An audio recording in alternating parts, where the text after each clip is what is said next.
आज हम बात करते हैं रिडॉक्स टाइट्रेशन की।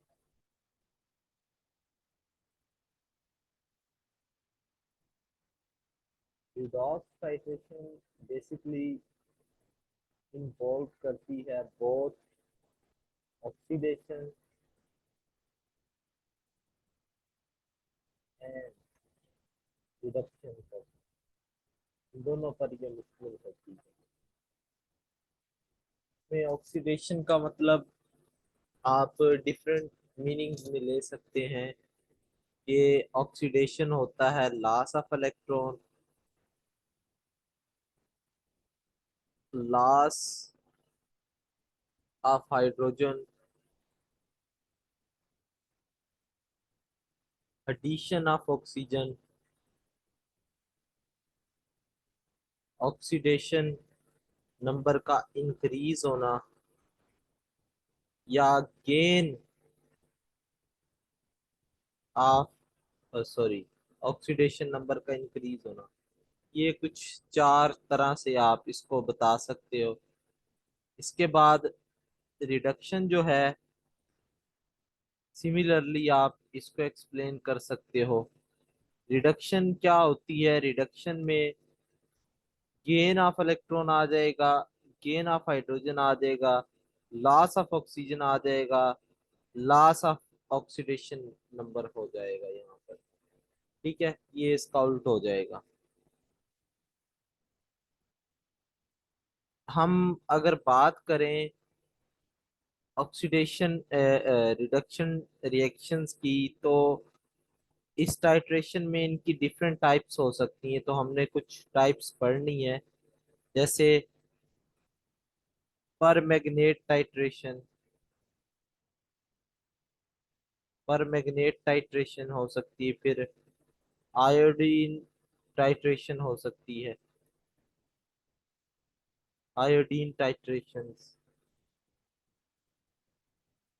ठीक है, मेनली ये दो हमने जो टाइप्स हैं उनको देखना है आज।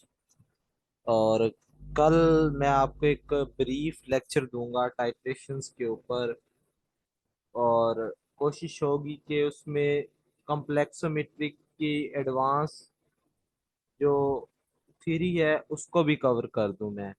वो सेपरेट एक कल एक लेक्चर होगा। फिर ये जो टाइट्रेशन वाला टॉपिक होगा ये भी हमारा खत्म हो जाएगा। वो इससे अलग लेक्चर हम लेंगे। तो पहले हम देखते हैं पर मैग्नेट टाइट्रेशन को।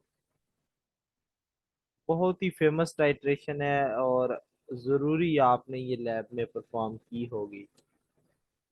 और बहुत से स्टूडेंट ने एमसीक्यूज भी गलत किया होगा कि यहाँ पे इंडिकेटर पूछ लेते हैं कि कौन सा यूज होगा। तो ये ऐसी टाइट्रेशन है जहाँ पे इंडिकेटर यूज नहीं होता। ठीक है, क्योंकि KMnO4 इट सेल्फ इंडिकेटर के तौर पर एक्ट कर रहा होता है। ये एग्जाम्पल होती है रिडॉक्स टाइट्रेशन की, जिसमें आप पोटाशियम पर मैग्नेट को टाइट्रेट करवाते हो अगेंस्ट ऑक्सालिक एसिड। अब इसमें काम क्या करना होता है? ऑब्जेक्टिव इसका ये होता है कि determination of KMnO4 strength, KMnO4 की स्ट्रेंथ या कंसंट्रेशन बतानी है बाय यूजिंग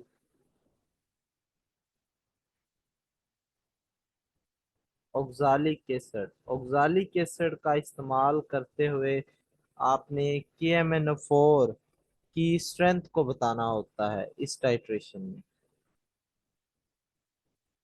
अब यहाँ पे बात करें ऑक्सीडाइजिंग एजेंट कौन सा है और रिड्यूसिंग कौन सा है, तो रिड्यूसिंग एजेंट यहाँ पे ऑक्सालिक एसिड होता है, और ऑक्सीडाइजिंग एजेंट जो यहाँ पे होता है वो KMnO4 होता है। और इसके रिएक्शन की भी बात कर लेते हैं हम। इसका जो रिएक्शन है वो पहले आपका KMnO4 और ऑक्सालिक एसिड का रिएक्शन होता है in the presence of sulphuric acid. अब मैं आपको बताऊंगा कि यहाँ सल्फ्यूरिक एसिड क्यों यूज करते हैं आप। फिर जो मोल होते हैं सल्फ्यूरिक एसिड के वो यूज करते हैं आप। तो यहाँ पे जी K2SO4 बनता है, फिर MnSO4 बनता है, और वाटर के कुछ मॉलिक्यूल्स होते हैं, साथ ही कार्बन डाइऑक्साइड जो गैस है वो रिलीज हो रही होती है। फिर ये पहला स्टेप है। और दूसरे स्टेप में क्या होता है कि जो ऑक्सालिक एसिड के ऑक्सीलेट आयन जो होते हैं, ये जाकर कार्बन डाइऑक्साइड और दो इलेक्ट्रॉन यहाँ पे ये रिलीज कर देते हैं। अब ओवरऑल इनका कंप्लीट रिएक्शन देखा जाए तो इसमें क्या हो रहा है कि जो MnO4 है, ये 16 हाइड्रोजन प्लस 5 C2O4 लेकर Mn+2 में ये कन्वर्ट करती है। बाकी ये वाटर है और कार्बन डाइऑक्साइड है। अब यहाँ पर जरा गौर करने वाली बात यही है कि Mn की ऑक्सीडेशन स्टेट यहाँ पे क्या है, और यहाँ पे +2 आ चुकी है। तो Mn की जो ऑक्सीडेशन स्टेट है वो चेंज हो चुकी है, यानी यहाँ पर ऑक्सीडेशन और रिडक्शन दोनों हो चुकी हैं। ठीक है। तो बेसिकली ये आपके पास ओवरऑल रिएक्शन होता है। अब इसमें आपने देखा है कोई इंडिकेटर कोई कुछ नहीं आपको यूज करना पड़ा। सेटअप क्या है कि ऊपर आप लेते हैं KMnO4 जो कि टाइट्रेंट होता है, और नीचे आप ले रहे हैं सर ऑक्सालिक एसिड ले रहे हैं, और साथ में कुछ ड्रॉप जो हैं वो सल्फ्यूरिक एसिड के आपने ऐड किए हुए हैं। अब सल्फ्यूरिक एसिड को ऐड क्यों करते हैं, देखें KMnO4 एक ऑक्सीडाइजिंग एजेंट होता है और इसका काम होता है ऑक्सीडेशन करवाना। ठीक है जी। और ऑक्सीडाइजिंग पावर जो होती है वो ड्यू टू मैग्नेट आयन की वजह से होती है। और मैग्नेट आयन जो होते हैं वो जल्दी बन जाते हैं in the presence of acidic medium. तो एसिडिक मीडियम इसलिए हम प्रोवाइड करते हैं ताकि मैग्नेट आयन जो है वो जल्दी फॉर्म हो सके। ठीक है जी। और यहाँ पे KMnO4 इट सेल्फ एक्ट करता है एज एन इंडिकेटर, क्योंकि जो एट आयन होते हैं, पर मैग्नेट आयन जो होते हैं उनका जो कलर होता है पर मैग्नेट आयन का वो डीप पर्पल होता है। और इसमें होगा क्या, अभी हम देख कर आ रहे हैं कि MnO4 जो होगा ये रिड्यूस होगा टू कलरलेस Mn+2। ये आपको याद होगा कि इस दफा PPSC में ये MCQs भी पूछा गया था। पर मैग्नेट जितना मैंने पढ़ाया था लास्ट टाइम उसी में से ये टाइट्रेशन का सारे एमसीक्यूज का आपके करोमेटोग्राफी और टाइट्रेशन के उसी में से थे जो पढ़ाया था हमने। तो अच्छे से कर लें। टॉपिक दो ही मेन है PPSC में जो पूछ लेते हैं इनमें से क्वेश्चन। अब क्या होगा कि लास्ट ड्रॉप जो होगा पर मैग्नेट का, या वन एक्स्ट्रा ड्रॉप होगा जो पर मैग्नेट का, वो कलर देगा पिंक कलर। ठीक हो गया कि सारा का सारा जो था वो ये इसमें चला गया, लेकिन एक जो एक्स्ट्रा ड्रॉप होगा वो पिंक कलर देगा, जिसको आप बोलते हो कि एंड पॉइंट आ गया है। और यही आपकी इंडिकेशन होगी। जितना जब ऑक्सालिक एसिड खत्म हो जाएगा तो जो एक एक्सेस में आएगा मालिक्यूल पर मैग्नेट का आयन जो एक्सेस में आएगा, तो इसकी वजह से कलर होगा पिंक, और ये आपका एंड पॉइंट आ जाएगा। लाइट पिंक कलर जो होता है वो बेसिकली एंड पॉइंट जो उसको डिटरमिन करवाता है। तो ये एक टाइट्रेशन है जो हमने देख ली है। अब हम बात करते हैं आयोडोमेट्रिक टाइट्रेशन की। आयोडी पहले हम देखते हैं आयोडीमेट्री। दो टाइट्रेशन हैं ये। आयोडीमेट्री में क्या होता है कि इसमें आप बेसिकली काम करवा रहे हैं जो होते कंसंट्रेशन ऑफ आयोडीन को आपने मालूम करवाना है बाय यूजिंग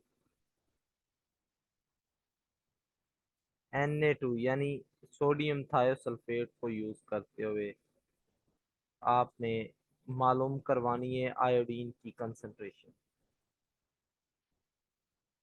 इसका ऑब्जेक्टिव क्या है ये मैंने आपको बता दिया है ऊपर। अब यहाँ हम देख लेते हैं ऑक्सीडाइजिंग और रिड्यूसिंग एजेंट कौन से। आयोडीन जो होते हैं बेसिकली ये माइल्ड ऑक्सीडाइजिंग एजेंट होते हैं। हेलोजन जो होते हैं वो ऑक्सीडाइजिंग एजेंट होते हैं। और थायोसल्फेट जो है ये रिड्यूसिंग एजेंट है। अब यहाँ पे रिएक्शन क्या होगा, Na2S2O3 प्लस I2, ये आपस में रिएक्शन करेंगे तो ये Na2S4O6 बना देंगे, साथ में आयोडाइड आयन जो होंगे वो रिलीज कर देंगे। ठीक है। अब यहाँ पे आपने एक बात याद रखनी है कि आयोडीन जो होता है ये बेसिकली नॉन पोलर होता है। इसको हम पोलर बनाकर फिर रिएक्शन करवा रहे होते हैं, क्योंकि जो नॉन पोलर होता है वो तो सोलबल ही नहीं होता वाटर में।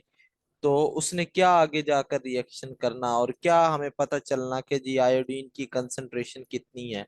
क्योंकि जब तक आयोडीन लिबरेट नहीं होगा या कहीं कंज्यूम नहीं होगा तो हमें तो नहीं आइडिया हो रहा ना कि आयोडीन की कंसंट्रेशन इतनी है।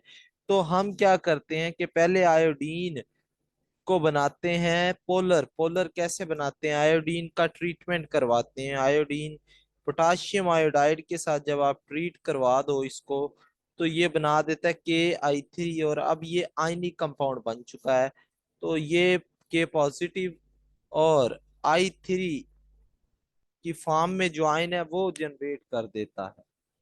अब ये जो I3 होता है एक्चुअल में,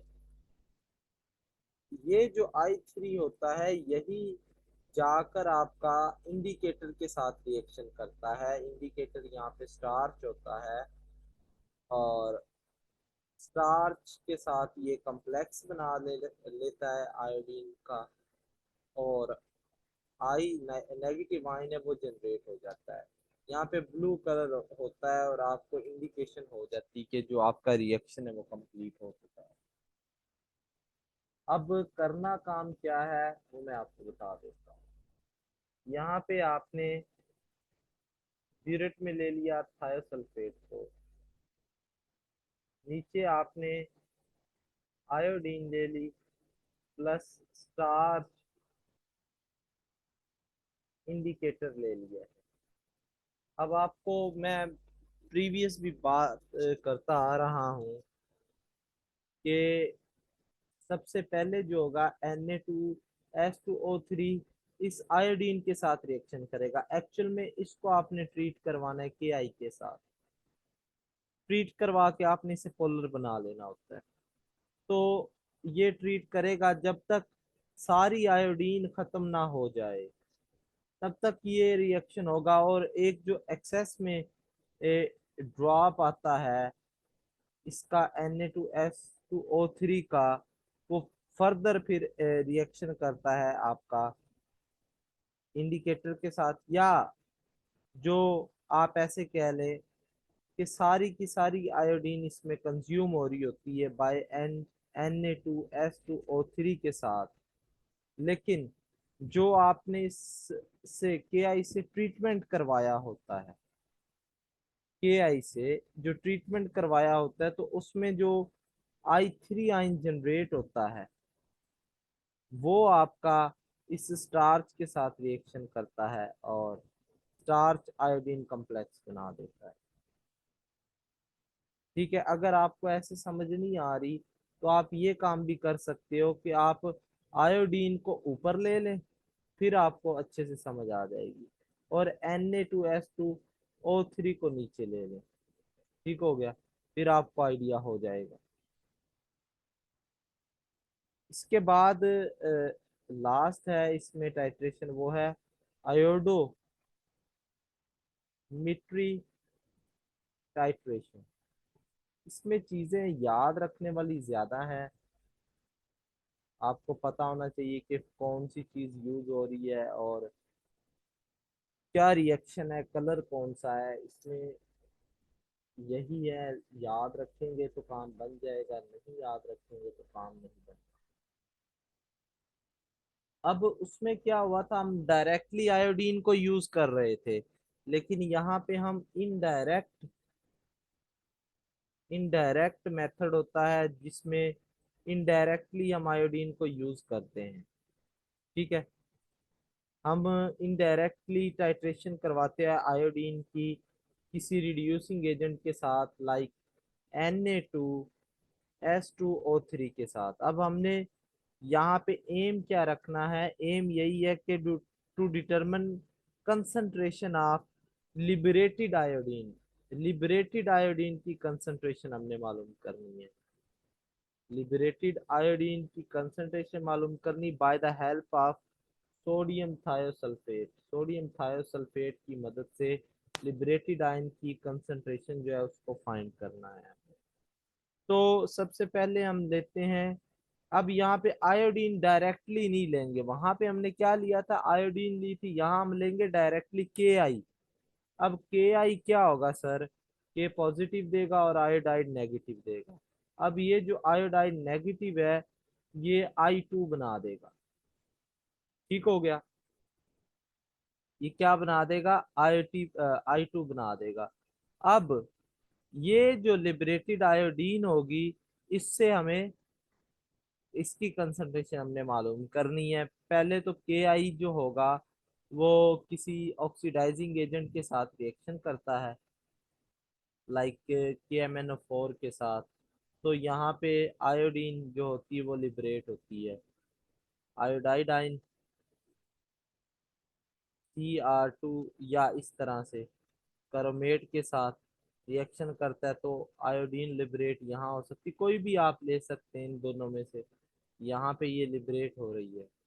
अब ये जो लिबरेटेड आयोडीन होती है इसकी कंसंट्रेशन हमने मालूम करनी है बाय यूजिंग Na2S2O3। इसके साथ हम रिएक्शन करवाते हैं और Na2S4O6 बना देते हैं, और आयोडाइड आयन जो होता है वो मिल रहा होता है। अब at the end point solution जो होगा वो कलर चेंज करेगा फ्रॉम कलर टू कलरलेस, जब तमाम की तमाम आयोडीन जो होगी वो कंज्यूम हो जाएगी। ठीक है, ये जो होता है इनडायरेक्ट मेथड होता है आपका डिटरमिन करवाने का आयोडीन लिबरेट जो हो रही होती है। वहां पे आपने डायरेक्टली आयोडीन के साथ रिएक्शन करवा दिया था, यहाँ पे आपने क्या किया है, इनडायरेक्टली आयोडीन के साथ रिएक्शन करवाया है, और अमाउंट जो होती है आयोडीन की लिबरेट हो रही वो आप मालूम कर लेते हैं।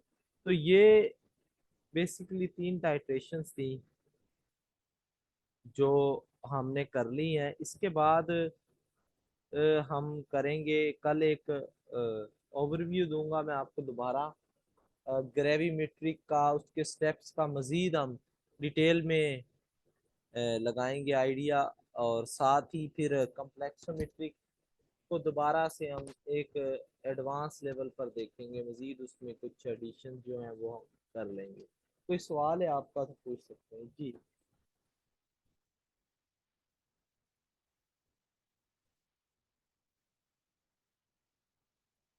अगर कोई सवाल नहीं है तो फिर हम मीटिंग एंड करते हैं जी।